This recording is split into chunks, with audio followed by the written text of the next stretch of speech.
Hi and welcome back to my channel. I am Koala and this is my little nook in this end of the universe that we call YouTube. I am a shamanic practitioner, mainly within Nordic shamanism, and I am here today to talk about Sunna or Sol, the goddess of the sun. So yeah, why? Well, this is the goddess that I celebrate during the summer solstice and we are fast approaching. In this video I will talk about who she is and my relationship with her. Can we honor her, celebrate her, and can we summon her? And then I'm gonna thank you for watching. And I might also give some tips on how you can celebrate her for the summer solstice. So, Sunna or Sol is the goddess of the sun, and she is I could not in any research find who her mother would be, but her father is Mundilfare, and that is the one who moves according to set periods of time. if I translate the Swedish, yeah. Sol is also the sister of Måne, which is moon, and that is an masculine energy. So the moon is a masculine energy and the sun is a feminine energy. And in some sources she's married to Glenn, but that doesn't seem to be more than mentioned, and the Glenn is not a part of the Nordic pantheon, so it might be some kind of crossover once upon a time. And Glenn is supposed to mean the radiant one and have to do with when the sun goes down in the evening and the sun or Sol returns home. So Sun or Sol drives the sun's carriage. So in most sources that is what is stated, that she is a goddess that has gotten the name after the sun, because the name Sol or Sunna is, it's the Nordic or Swedish for the sun, and that the other gods thought that it was very arrogant of Mundilfare to name his children sun after the sun and the moon, so they kind of punished Sol and Måne for this and put them on the sky, driving these carriages. So Sol is supposed to hold the reins of this carriage that is drawn by two horses, Ársvaker or Ársvaker and Allsvinn. Ársvaker or Ársvaker means the one who is up early, and Allsvinn means the one who is very fast. And this carriage is being hunted by the wolf Sköll, and the Sköll also conquers or eats this goddess during Ragnarök. There are sometimes mentioned that she's supposed to have a daughter that takes over after her at this point, but nowhere does it say if this daughter has another name or who she is. It's just like barely mentioned.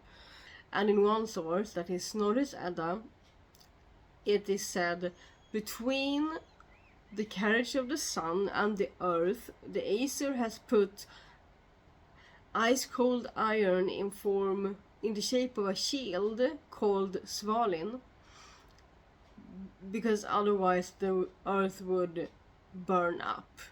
So that is maybe supposed to be the atmosphere, ice cold iron between heaven and earth, so that the earth doesn't burn up due to the sun's radiance and heat. And Svalin, sval in Swedish means cool, and Svalin is like a name version of that word, I would say. And this is actually everything that I have found on this goddess. There is like a few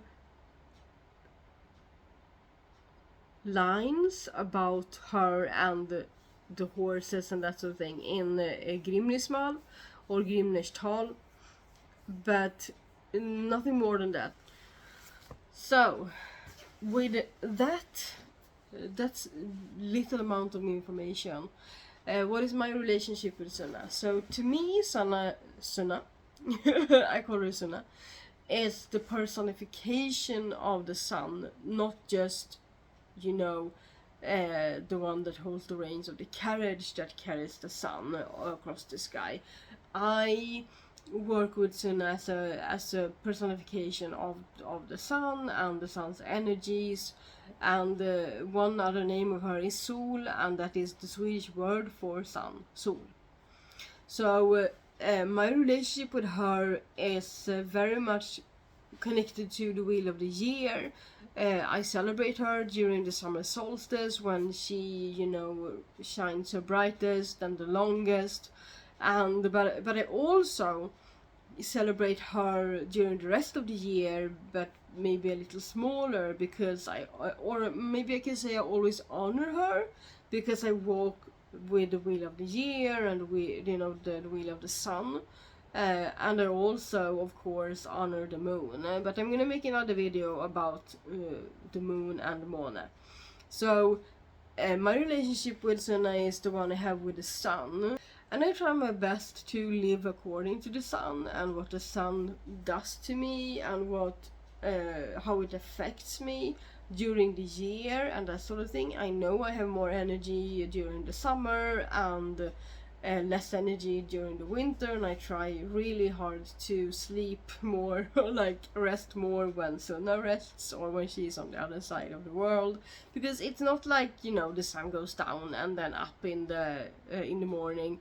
You know, we have the earth is round, it's a globe, so the sun is always up somewhere, and I try to always be mindful of the sun's effect on me, you know, and I try to honor this goddess as I would honor the sun and the sun's radiance and the sun's warmth and everything. And I really love honoring her and celebrate her during the summer solstice and meeting her in ceremony where she often wants to highlight things, like shine a light on things. And she's also connected to one of the 9 worlds, which is the home of the light elves, which is Alfheim, and I can put that video link here. I have talked about that world in another video. And that is the world where that represents the sunny side of the tree of life, where we can walk in too much light and become too arrogant. We can become too egotistical. We can, you know, that is the world where everything we want to show other people lives inside of us, and where we put our, you know, best foot but also maybe our worst foot forward sometimes. And in contrast of the home of the black elves, where all our shadows live. So when I meet Sunna in ceremony and I honor her, I often get a glimpse of, or a really like big light shined upon the things that I need to think about when it comes to maybe my own ego, my own journey, and the things that I maybe don't think other people see, but they do, because I maybe put them out there without trying. And I also get to see how other people see me, or get a glimpse of that, or understanding for it. You know, people often see things that you don't think that they see. Maybe you lack confidence and you think that you are not worthy of this or that, and you aren't good at anything or a specific thing, but other people disagree. So working with Sunna and honoring her, meeting her in ceremony, can give you another take on that. But also because of the wheel of the year and the importance of the sun in this, and the summer solstice being the part of the year where I fulfill my intentions to be able to manifest them and harvest my intentions in the fall or autumn, then during this time we can use our runes. And this is a tip for you if you want to work with Sunna. You can use your runes or any cards that you are familiar with, like oracle cards or tarot cards, and form a relationship with Sunna and ask her questions and ask her to shine a light on things that you might need to do to manifest something, or to harvest but more in the fall. And you know, the energies of the sun in the Nordic tradition is connected to the sun rune, which is the rune of friendship, which is the rune of love between family members and friends. So you can work, you can honor Sunna and ask her to shine a light on relationships and that sort of thing. It's not about, you know, romantic relationship or passion or anything like that. That is another rune and another, yeah. But you can ask Sunna to shine a light on those things. And yeah, so relationships, what you need to do to manifest your wishes, your dreams, your intentions, and that sort of thing.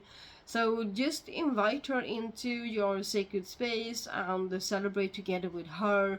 And I love to celebrate her outdoors, to be under the sun if possible, if it's not raining. Here in Sweden, you know, the summer solstice often coincides with midsummer. It's the same, you know, time of year. And for some reason we often have a rainy midsummer, so it's not often possible to sit outside underneath a radiant sun to celebrate Sunna. Sometimes we need to do it indoors, but the best case scenario is to sit outside under the sun with friends or family and just celebrate life. Because the sun is also a representation of life force. So we can celebrate life when we celebrate Sunna or Sol. So yeah.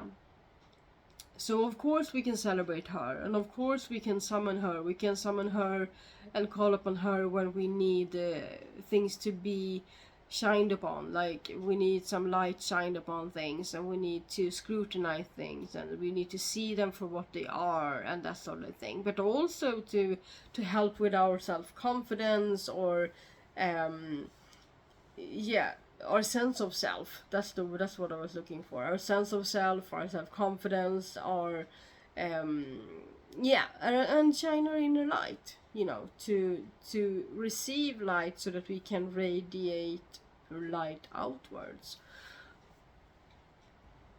So if you want to celebrate Sunna with me in English, in ceremony, you can join my tier for Nordic Goddesses and other ceremonies on my Patreon before the 22nd of June, because that is when we meet in ceremony, and we meet on Google Meet, and the link to that meeting will be published on that tier. So if you're a member on that tier, you will get that invitation and you can show up for the meeting.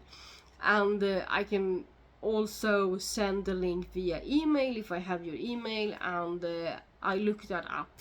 You know, when you join my Patreon, you have to give an email address. So that is the one I will send the invitation to, but I will also put it up on the tier. If you have another email address that you would much rather I send those invitations to, then notify me of that when you become a member. Because when you become a member, you also get access to a chat that is specific for the ceremonies. So you can put it in that chat or in your private chat, because you also get a private chat with me.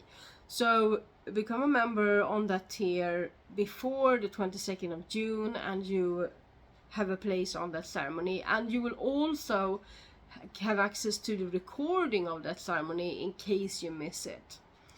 So yeah, that's the tea. And when you become a member, you also get access to recordings of past ceremonies like Freya and Balder and maybe some other, but yeah, I think those are the main ones that are up there right now and will be up there continually. So yeah, that is how you can celebrate Sunna together with me in English. And if you want to do it by yourself, just open a sacred space, be outdoors or indoors, whatever the weather permits you to, and yeah, invite her in. Have a symbol of her in the circle, like a symbol of the sun or something like that, and then you know, pull out your cards, maybe have a drink that makes you think of the summer and the heat and something, maybe a cool drink that you have as an offering to her. Put it in a separate glass or mug or something so you don't drink it, and then maybe pour it out afterwards on the ground, not in your sink, you know. So maybe something with fruits and water and that sort of thing. So yeah, I think I would have made something with like honey or something in it, something sweet and the natural ingredients, so that I could pour it out outside afterwards. There's also something called the sun bread, but I don't think it's a Nordic invention, but I have friends that just consider themselves witches or Nordic witches, and you know, blend traditions a bit, that make sun bread or sun cake, and it's the shape of a sun, and then they share that when they celebrate. Yeah. So, with that said, this is the end of the video about Sunna or Sol, and yeah, I hope to see you soon. And I also want to say that I have a new channel, like a companion channel to this one, where I share the messages from the runes, but I also share the about the energies of every day according to the runes. So there's a lot about runes and the energies of cosmos and that sort of thing on that channel, and it's called Koala's Runes, and I will put the link to that in my description box so you can go check that out. I started that channel on June 1st, so there are a couple of shorts up and 1 or 2 videos so far, just to introduce the channel and that sort of thing. And yeah, so subscribe to this channel if you like this video and want content like this. Like the video if you liked it, comment if you have any questions, join me on Patreon if you want to, and go to my other channel, check it out, and subscribe if you like it. I will see you when I see you. Walk in beauty, under the sun. Shingling!